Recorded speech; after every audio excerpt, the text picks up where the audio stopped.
রাজ্য সরকারের বেতন খাবেন, সেন্ট্রাল ফোর্সের চামচাগিরি করছেন, সেন্ট্রাল ফোর্সের চামচাগিরি করছেন আপনি। আমি রিকোয়েস্ট করছি আপনাকে ভদ্রভাবে কথা বললাম এতক্ষণ, এবার ভদ্রভাবে কথা বলবো না। রাজ্য সরকারের বেতন খাচ্ছেন, রাজ্য সরকারের পুলিশ আপনি, সেন্ট্রাল ফোর্সের দালাল না আপনি। আপনি গেট খুলুন, ইভিএম দেখান, আপনি গেট খুলুন, ইভিএম দেখান। রিকোয়েস্ট করছি, হাত জোর করছি, পা ধরছি আপনার ক্যামেরা কর্নারে, পা ধরছি আপনার, পা ধরছি, পাটা নিয়ে আসুন, পা ধরছি আপনার। আপনি রাজ্য সরকারের লোক না সেন্ট্রালের লোক? ওদের ছবি কর।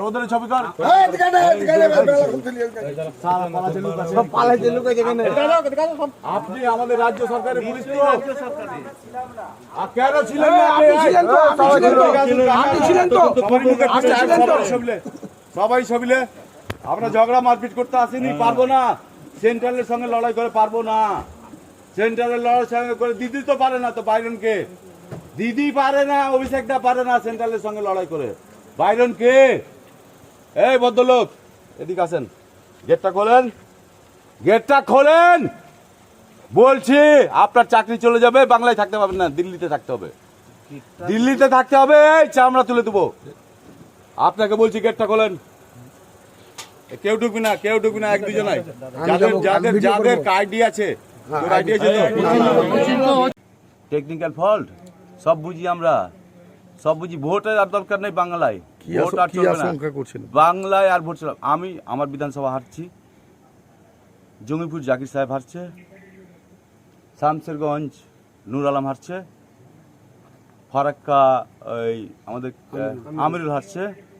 রাজ্যের খবর আমি বলতে পারবো না, রাজ্যের খবর আমাদের ক্যামেরা স্ট্রিট জানে, আর সেন্ট্রাল ফোর্স তো ভালো করে জানে। নমস্কার দাদা, নমস্কার। ভুল হলে ক্ষমা করবেন।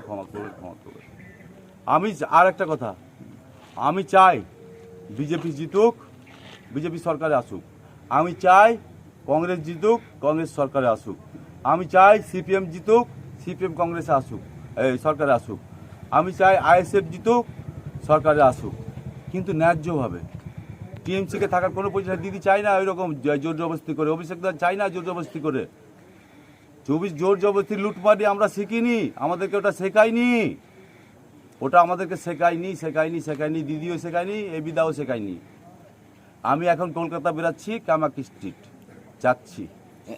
এখন তো প্রশাসনিকরা তো ওদের হয়ে বলছে বিক্রি হয়ে গেছে। আর কত টাকায় বিক্রি হয়েছে আমি জিজ্ঞেস করলাম, 50 লাখ, 1 কোটি। আরে তোকে 2 কোটি দিচ্ছি আমি, বিক্রি কেন হলি? বাংলায় থাকবি না? রাজ্য সরকার আন্ডারে কাজ করবি না? কে ছিল একটা কনস্টেবল না কি ছিল, ওনার ভিডিও আছে। আরেকটা অফিসার ছিল, ওনারও ভিডিও আছে। আইসি তো না সিআই, আইসি। আর একটা ভদ্রলোক বলছে যে পরে এলো, উনি বলছেন আপনাকে প্রয়োজন মনে করি না, আমরা বাংলার পুলিশ, আমার পরিচয় দেওয়ার। ওনার বেশি দরকার আমার, যিনি বললেন আপনাকে পরিচয় দেওয়ার মনে করি না। আর কি বলবো, এই তো গল্প চলছে। নমস্কার। রাজ্য সরকার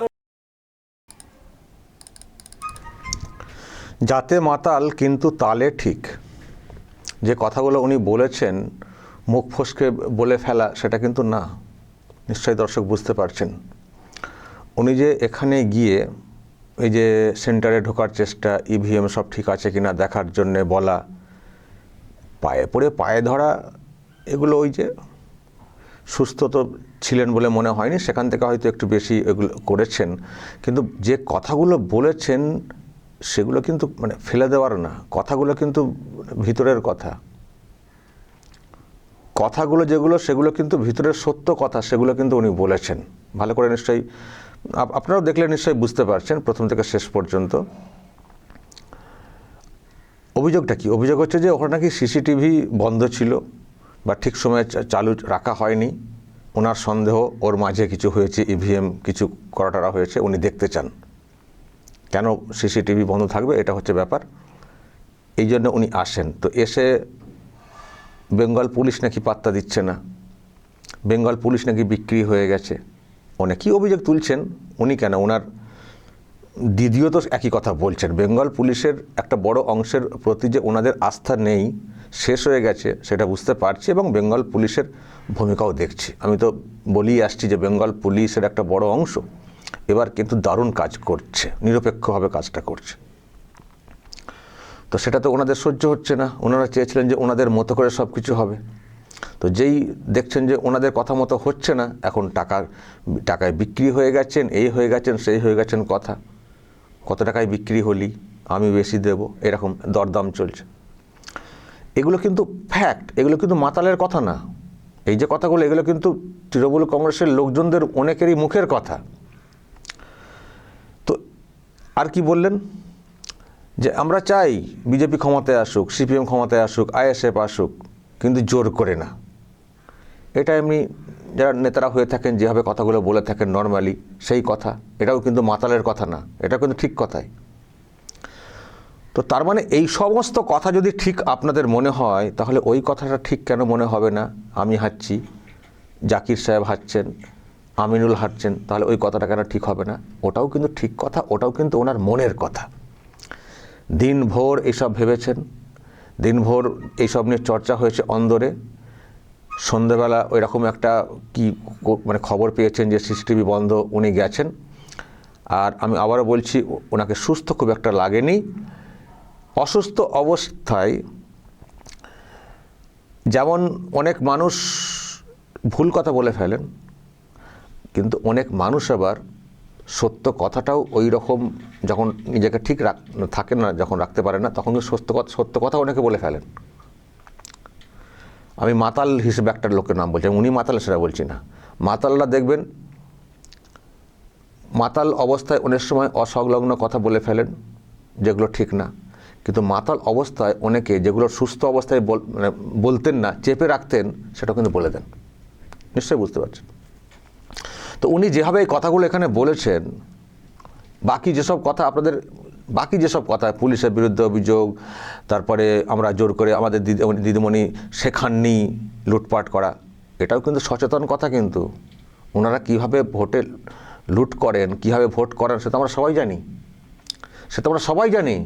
কিন্তু উনি এখানে ওই যে কথাগুলো বলেছেন, এগুলো সেই নীতি কথা।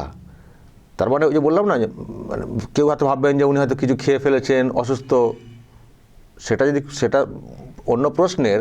কিন্তু তালে ঠিকই আছেন উনি, তালে কিন্তু ঠিকই আছেন। তাহলে ঠিক কি বলছেন যে আমাদের কেউ জোর করে লুটপাট করতে শেখাননি, অমক নেই। তার মানে কি এটা অসুস্থ অবস্থা, মানে অসংলগ্ন কথা না, কিন্তু এটা তালে ঠিক দিদিমণিকে ঠিক বাঁচাচ্ছেন যে আমাদের মানে এরকম করে লুটপাট করে শেখাননি, ন্যায্য ভোট আমরা চাই, ন্যায্য ভোটের মাধ্যমে ওরা ক্ষমতায় আসুক, সমস্যা নেই। এই যে তাল কিন্তু ঠিকই আছে।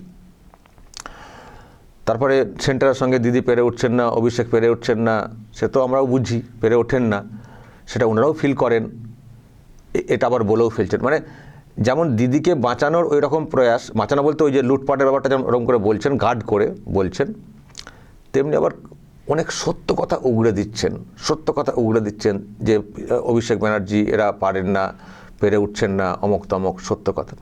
তো এর সঙ্গে ওই যে কথাটা যে আমরা হাঁটছি, এটাও কিন্তু সত্য কথা। এখন উনি জানি না কেমন আছেন, এখন যদি কেউ ওনাকে গিয়ে প্রশ্ন করেন, জানি না এখন উনি কী বলবেন, কিন্তু ওই ফ্লোতে, ওই মুডে ওনার ভিতরে যা হয়েছে যন্ত্রণা ভোট নিয়ে, সেটা বলে ফেলেছেন। ফলে দর্শক, তার মানে মুর্শিদাবাদে তৃণমূল কংগ্রেসের হাল খুব খারাপ, এটা পরিষ্কার হয়ে গেছে। আচ্ছা, এনার নাম হচ্ছে বাইরন বিশ্বাস, নামটা আবার বলা হয়নি। উপনির্বাচনে উনি এমএলএ হয়েছিলেন, এমএলএ হয়েই গাদ্দারি করেছিলেন এলাকার মানুষের সঙ্গে। কংগ্রেসের টিকিটে এমএলএ হন, ওখানে একটা বিরাট মডেল তৈরি হয় তৃণমূল কংগ্রেসকে হারানোর জন্যে। সবাই একজোট হয়ে যান, একজোট হয়ে বাইরন বিশ্বাসকে ভোট দেন, এমএলএ হয়ে যান। এমএলএ হয়ে যাওয়ার পর পাল্টি খেয়ে যান। আচ্ছা, এই রকম পাল্টি খেলে, কদিনের মাথাতেই পাল্টি খেয়ে গেছিলেন, অভিষেকের কাছে চলে গেছিলেন। এইরকম পাল্টি খেলে, মানুষের সঙ্গে গাদ্দারি প্রতারণা করলে মানুষ কি সাড়া দেবেন? হয়তো দেননি। মাঝখানে খানিকটা চালাকি করেছিলেন। একটা খবর এসেছিল, উনি একটা মন্তব্য করেছিলেন কি অধীরদা আমার নেতা না, কিরকম টাইপের আর কি, অধীরের প্রতি বিরাট ভক্তি প্রকাশ করেছিলাম। তখনই ভেবেছিলাম হতে পারে এটার মাধ্যমে, যেহেতু উনি কংগ্রেসের প্রার্থীতে এমএলএ হয়েছিলেন, এখন সমস্যায় পড়ছেন, মানুষও গাদ্দারি বুঝে গেছেন, হয়তো অধীরদা আমার নেতা বা কংগ্রেস প্রীতি এইসব করে হয়তো কিছু কংগ্রেসের সিম্প্যাথি আদায় করার চেষ্টা করছেন। এটা আমার তখন মনে হয়েছিল যে একটা চাল হয়তো চালার চেষ্টা করেছেন। কিন্তু দিনের শেষে যখন ভোটটা কমপ্লিট হয়ে গেছে, ওনার যা চোখ মুখের অবস্থা, আর কেনই বা উনি এইরকম অসুস্থ হয়ে পড়লেন, সুস্থ লাগছে না পুরোপুরি যা দেখতে পাচ্ছি, তার মানে উনি নিশ্চয়ই উদ্বেগে উৎকণ্ঠায় আছেন জেতার ব্যাপারে। আর উনি তো নিজেই বলছেন আমি হারছি। এখন টেকনিক্যাল অমক তমকে দোষ দিয়ে তো লাভ নেই। টেকনিক্যালি আপনারা তো অনেক এক্সপার্ট, আপনারা প্রচণ্ড এক্সপার্ট, আপনাদের ধারে কাছে তো কেউ নেই, বরং মানুষ এই আতঙ্কে আছেন। আমি দেখছি অনেকে রাস্তাতে দেখছেন, নজরদারি করছেন যে ইভিএম কোথাও চেঞ্জ হয়ে যাচ্ছে কিনা, ইভিএম বদল করার কেউ চেষ্টা করছেন কিনা। এরা করতে পারে না এমন কিছু নেই এখানকার শাসক। মানুষ তো এই আতঙ্কে আছেন, আপনি উল্টো কথা বলছেন, সিসিটিভি অফ আছে, উল্টো কথা বলছেন যে এই কথা বাংলার মানুষ বিশ্বাস করেন না। তো এখন টেকনিক্যাল অমক তমক সিসিটিভি চলছে না মানে কি ভেবে ফেললেন যে আমাকে হারিয়ে দেওয়া হবে? আসলে না, উনি হারের আতঙ্কে আছেন, উনি হারের আতঙ্কে আছেন। আবার ধরুন উনি এই সেন্টারে এসে বলছেন, তো তাহলে উনি এই সেন্টারে মানে নিজেরটা বলবেন। উনি আরও সব জায়গার নাম বলে দিচ্ছেন, অমুক জায়গায় হাঁটছেন, তমক জায়গায় হাঁটছেন, এই যে সব বলে ফেলা, তার মানে ওখানে তৃণমূল কংগ্রেসের সত্যি খুব মানে খারাপ অবস্থা। এমনি আমাদের কাছে খবর ছিল আগের থেকে যে মুর্শিদাবাদ মালদাতে তৃণমূল কংগ্রেস খুব খারাপ রেজাল্ট করবে। আর মালদা মুর্শিদাবাদে যদি খারাপ রেজাল্ট করে মুসলিম অধ্যুষিত যেগুলো ভোট ব্যাংক তৃণমূল কংগ্রেসের, তাহলে ওভারঅল তৃণমূল কংগ্রেস কী রেজাল্ট করবে, কী রেজাল্ট করবে? ফলে সব মাথা খারাপ হয়ে গেছে। অনেক খিস্তিও করেছেন, আমি সেগুলো শোনাইনি আপনাদেরকে। এমনিতেই তৃণমূল কংগ্রেস খিস্তিতে এক্সপার্ট, সুপ্রিমো পর্যন্ত খিস্তি দিয়ে থাকেন মাঝে মধ্যে। তো মানে মাথা সব আউট হয়ে গেছে, বুঝলেন তো, সব আউট হয়ে গেছে। এর পরের দফার ভোটে যখন ফিডব্যাকটা আসবে তখন দেখবেন বাকিদের কী অবস্থা হয়। ফলে যা দেখতে পাচ্ছি পরিবর্তনের হাওয়া একেবারে জোরালো। তৃণমূল কংগ্রেসের লোকেরাই সব বলছেন, আবার কেসটো কি একটা বলে ফেলেছেন। আগে বলেছিলাম 200টা কত পাবে, এখন দেখছি 15-20টা পাবেন না। ওটা হয়তো কেউ বলেন মুখ ফসকে বলে ফেলেছেন।